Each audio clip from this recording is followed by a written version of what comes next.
안녕하십니까. 반갑습니다. 오늘 뉴스를 한번 보겠습니다. 세금 잔뜩 올려놓고 주인 망해도 괜찮아. 주인은 망해도 되나? 임대차법 일본.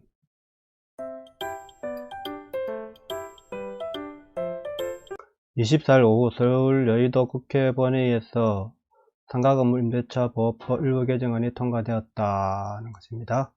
직장에서 은퇴한 60대 임대인 A씨는 인천 청라에 상가 3곳을 보유하고 있다. 은퇴 전 마련해뒀던 노생계 수단이지만 임대가 맞춰진 이곳은 한 곳뿐이었다. 3군데를 했는데 임대가 맞춰진 한 곳뿐이라는 것이죠. 신종 코로나 바이러스 감염증 전부터 경기 익령으로 상가 3곳 중 2곳은 공실이기 때문이다. A씨는 상가 임대차 보호법 개정으로 임대차인이 만약 6개월간 임대를 내지 않을 경우 대출이자는 물론이고 생활비부터 문제가 된다며 임차인도 힘든 상황이지만 지금은 어느 한쪽이 양보할 수 없는 절박한 시절이라고 말했다. 그렇죠. 경기가 안 좋은데 임대인이라고 그죠? 좋을 리는 없죠. 경기가 상황이. 대출이자 세금 등 고정비용은 그대로다라는 거죠. 24일 국회 본회의를 통과한 상가건물 임대차 보호법 개정안에 대해 주택임대차 보호법에 이어 또 다른 분쟁의 씨앗이 될 수 있다는 우려가 커지고 있다. 코로나19의 고통은 세입자와 집주인, 자영업자의 임대인 등 직분을 가리지 않고 찾아오지만 정책은 주택임대차법에 이어 이번에도 주인이라는 이유로 임대인의 양보와 희생만을 요구한다는 비판을 하고 있다. 이번 개정안의 핵심은 법 시행일 이후 6개월 동안 임대료를 연체하더라도 계약을 해지할 수 없도록 한 것이다. 물론 6개월 저는 뭐 해줘도 된다 생각합니다. 그렇지만은 이 법이 통과되면은 앞으로 임대를 놓을 때 보증금을 이때까지는 제가 볼 때 우리가 보증금을 상당히 싸게 줍니다. 이거 임대 놓을 때 보통 뭐 2년 동안 보통 우리 2년치 보증금 받아야 되잖아요, 최소한. 그런데 2년치 보증금 안 받고 500에 뭐 50만짜리도 있고 뭐 이렇게 1000만원에 보증금을 상당히 우리 임차인들을 위해서 보증금을 상당히 싸게 준단 말입니다. 싸게 주는 건물도 많단 말입니다. 그런데 이렇게 되면은 최소한 2년치 안전보장은 해놓고 가야 될 거 아닙니까? 그러면은 만약에 월세가 100만이다 하면은 요즘은 이제 2년이 아니죠. 5년까지도 보장을 받아야 되는데 최소한 이제 2년치 전에는 한 500만원만 받고도 이렇게 해준단 말입니다. 1000만원만 받고도. 그런데 이제는 2400만원 이상 그저 딱 2년치는 무조건 보증금을 받고 월세를 가겠죠. 그래서 오히려 더러 임차인한테 불리할 수 있는 법이 될 수 있습니다. 이게 또 보면은 이게 이제 뭐 코로나19를 비롯한 1급 법정 감염병 방역 조치로 타격을 입은 상가 임대차인이 1급 방역분 그죠? 이게 참 건물주의 감액을 청구할 수 있도록 하는 내용을 담았다. 이렇게 하면은 우리가 반값 뭐 자꾸 이야기하다가 이제는 그것도 안 되니까 이제 무조건 임차인 감액을 청구할 수 있도록 하는 내용을 담았다는데 이거는 법이라는 거는 우리가 합의에 의해서 하는 거 아닙니까? 모든 것은 그죠? 그 계약이라는 거는. 근데 합의가 안 되면 이거는 어쩔 수 없는 안 되는 겁니다. 합의 안 되면 나가야죠. 임차인이 그죠? 자기 나가야 되는데 나갈 수 있겠습니까? 이런 법을 만들면 안 되죠. 청구를 할 수 있죠. 언제나 청구를 할 수 있죠. 그렇지만 그게 안 받아들여지면 안 되는 거 아닙니까? 그죠? 임대인들은 우선 코로나19로 인한 경기 침체를 임대인에게 책임지우는 것은 부당하다고 주장한다. 당연히 부당하죠. 이거는. 우리가 시장 경제라는 우리가 임대가 날가만 한 가격에 나간단 말입니다. 이게 만약에 임차인이 와서 내가 장사를 해가지고 이만큼 벌어갈 수 있겠다는 생각을 했을 때 그 가격이 결정되는 거지. 이게 무조건 임대인이 뭐 내가 월세를 100만원, 1000만원 낸다고 해서 나가는 거 아니란 말입니다. 그리고 요즘 5년 보장돼 있잖아요. 한번 들어오면 5년까지는 할 수 있잖아요. 엄청 긴 겁니다. 5년이면은. 그런데도 여기서 또 뭐 임차인을 위해서 더 임대인에게 더 책임을 지우는 것은 진짜 부당한 거죠. 이거는. 대출이자나 세금 등 고정지출 비용은 변함이 없는데 6개월 동안 월세를 받지 않아도 계약을 해지할 수 없도록 한 것은 난 이거 뭐 안 봐도 된다 생각합니다. 6개월 동안 안 받고 뭐 하지 6개월 뒤에 다 내야 될 거 아닙니까? 6개월 뒤에는 그죠? 그러면은 자 보증금 올라가 놓고 6개월 뒤에 한꺼번에 내야 된다는 겁니다. 이게 그죠? 오히려 이래 되면은 임차인들이 조금 매월 조금씩 내면 되는데 이게 6개월 동안 안 내다가 안 내려 보세요. 이거 허리 휘입니다. 그러면 문 닫고 나가야 됩니다. 보통은 장사 못하고 나가야 되죠. 이 정도면은 이 정도 못 내는 이 정도 6개월 동안 월세를 내지 못할 정도면은 어려운 거죠. 장사를 접어야 되는 겁니다. 이 정도면은 한 임대인은 코로나19 이전에 연 5%로 임대료 정액 한도를 맞고 계약갱신도 5년에서 10년으로 늘리지 않았느냐며 이제는 코로나19로 인한 경기 침체까지 임대인에게 책임을 지라는 것이냐고 목소리를 그렇죠. 이제는 자꾸 임대인 가진 자 못 가진 자 이렇게 자꾸 대립구도를 지금 내고 있지 않습니까? 예? 하지만 결국 손해보는 거는 서민이란 말이에요. 서민. 이런 법을 자꾸 만들수록 서민들이 더 고통을 받는 거죠. 우리가 서민들이 이야기 글로는 말로는 우리한테 혜택이 오겠다 이렇게 생각하지만은 결국은 지나고 나면은 이게 결국 임대 보증금이 올라갈 거고 월세도 올라갈 거고 이렇게 된단 말입니다. 상가건물 임대차 보호법 개정안 주요 내용 문제점. 임대료 연체 계약 해지, 종전 3개월 연체 시 가능, 개정 6개월 연체도 불가능. 자, 6개월 연체도, 자, 임대료 연체 계약 해지 계약 해지 안 해도 됩니다. 6개월 그 정도 안 돼도 됩니다. 조금도 안 되고 계기는 사람들 많아요. 예? 계기도 우리가 못 쫓아냅니다. 6개월 안에. 예? 법으로 해야 되는데 당장 쫓아낼 수 있습니까? 그게? 안 되죠. 보증금 증감 청구, 조세 공과금 등 변동이 있을 경우 가능.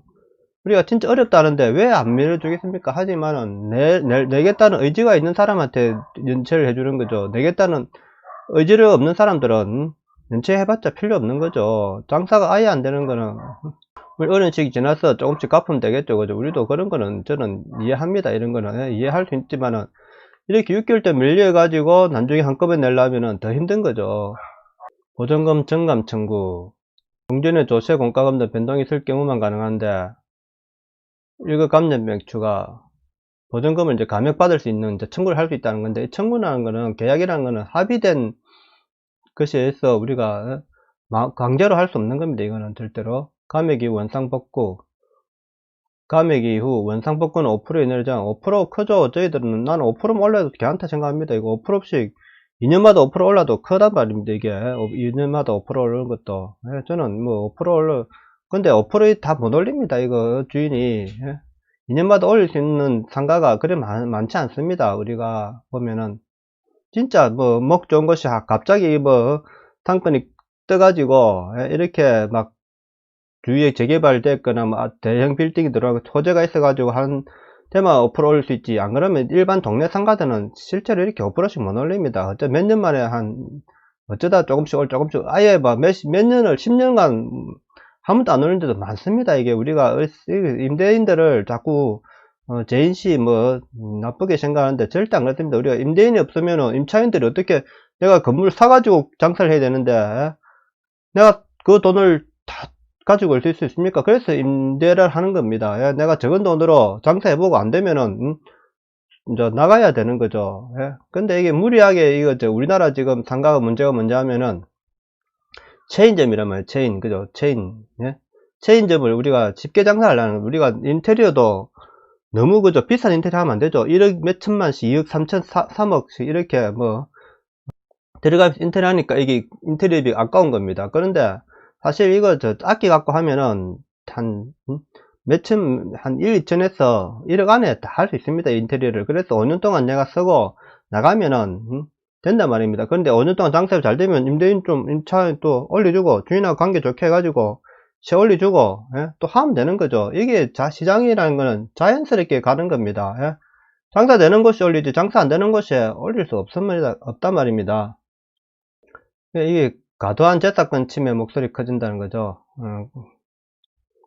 이거는 사유재산에 대한 과도한 제한이라는 겁니다. 이 사유재산 제한을 이게 우리나라가 자꾸 이런 식으로 해가지고 사유재산을 보장을 하는 것을 자꾸 무너뜨리려고 하는 이 나라 지금 정부가 사유재산이라는 것을 지금 무너뜨리기 위해서 이런 법을 조금씩 이래 쓴단 말입니다. 사유재산이 보호 안 되면 여러분들이, 우리가 누구든지 이거는 나중에 손해볼 수 있습니다. 누구든지 국가에서 당신의 재산을 보호 안 해도 된다. 그죠? 보호 안 해줘도 된다. 이런 거는, 이렇게 되면은, 결국에는 모든 국민들이 손해를 보게 되어 있습니다. 이거는. 네.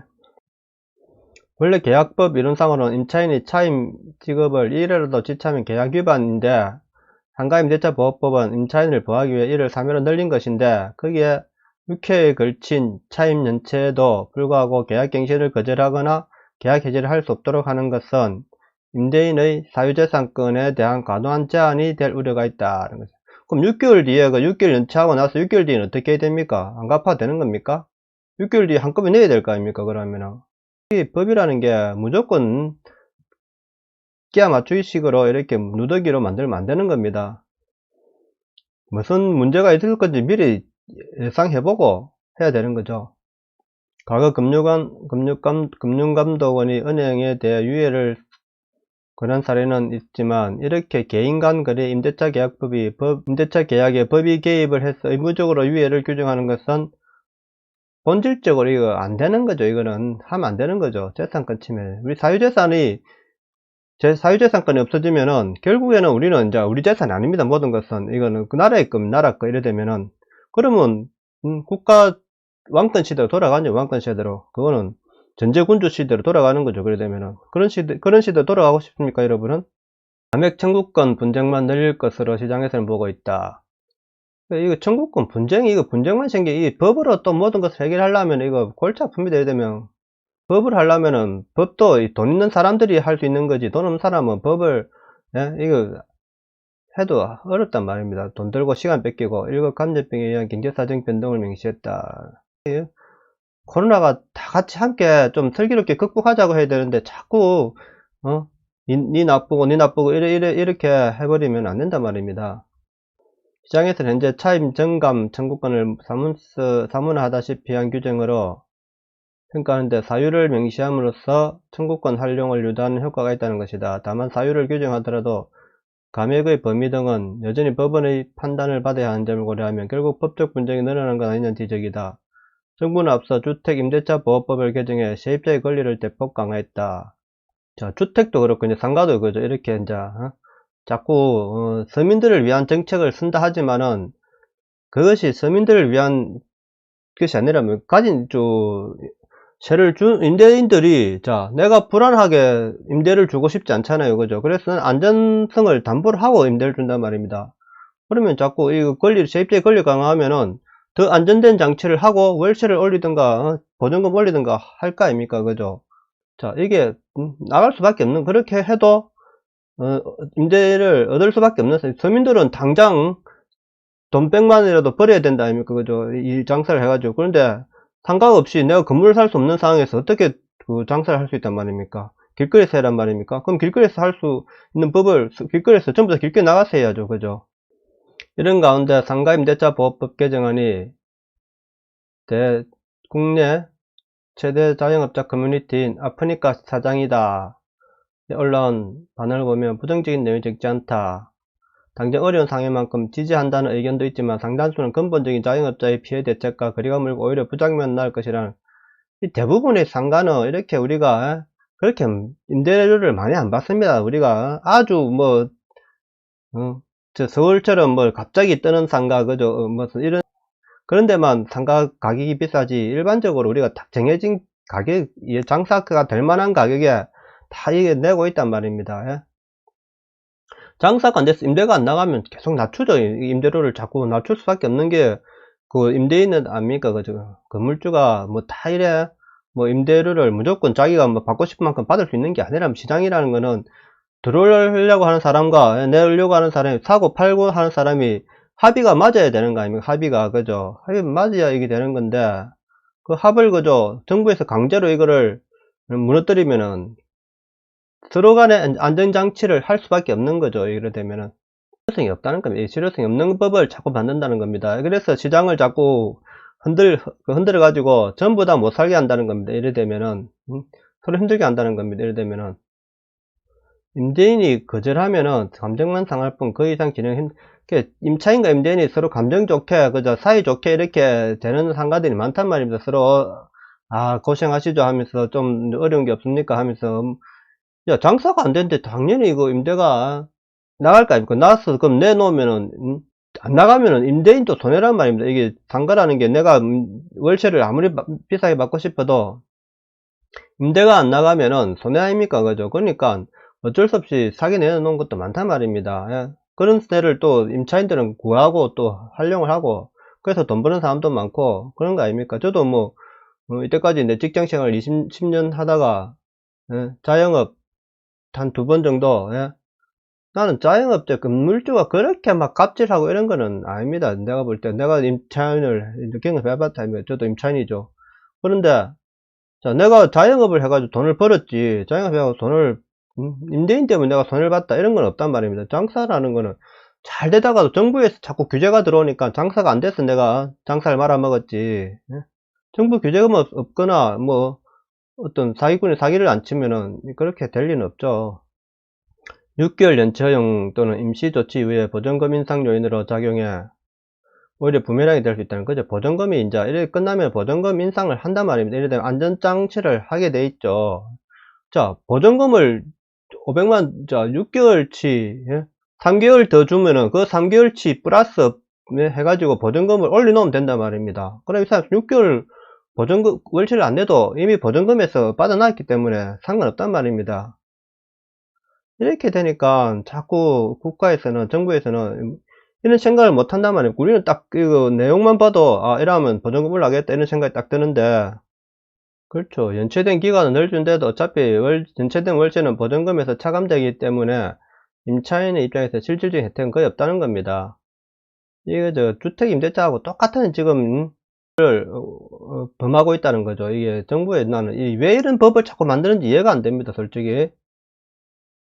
특히 연체된 월세가 보전금을 초과하는 경우 대출을 끼고 소규모 건물 한 채를 산 임대인들은 대출 이자를 감당하지 못해 건물을 경매해 놓는 경우가 늘어날 수 있다. 그렇죠. 임대료 인하 요구권은 한선이 없고 반대인 경우 임대인의 정액 요구권은 반영되지 않는. 자, 이래 되면 또 이제 부자들만 이제 판치는 거죠. 부자들만. 자, 현금 부자들은 자, 상가 사게 놓을 때 사는 겁니다. 임대료 6개월 연체도 뭐 신경 안 쓰는 거죠. 뭐 6개월 보증금 엄청 받아 놓고 6개월 연체한다고 뭐 그 위험하겠습니까? 그죠? 그러니까 이래 되면은 결국에 피해 보는 거는 서민들이란 말이에요. 서민들.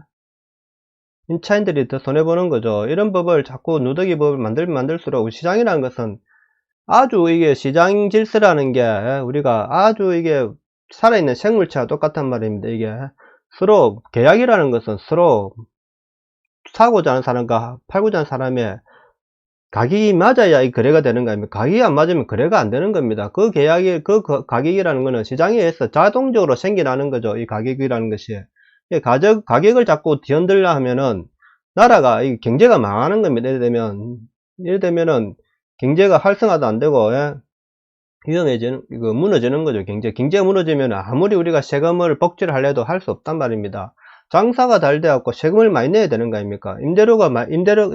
장사가 잘 돼야 그래 임대도 잘 나오고 그래 임대료에서 또 세금을 내는 거고 그죠? 그러면 건물이 매매가 잘 돼 가지고 또 세금 내는 거고 이래 갖고 복지를 할 수 있는 건데 자꾸 이래 장사를 못하게 하고 방해해서 하면은 결국에는 나라가 망하는 거죠. 우리나라에 베네수엘라 갑니다. 이래 되면은 잘못하면은 자 똑똑해야 됩니다. 우리 국민이 똑똑해야 이 나라를 내 사업장 내 재산을 지킬 수 있다는 겁니다. 오늘은 여기까지 하겠습니다. 내용이 좋았다면 구독과 좋아요 부탁드립니다. 감사합니다.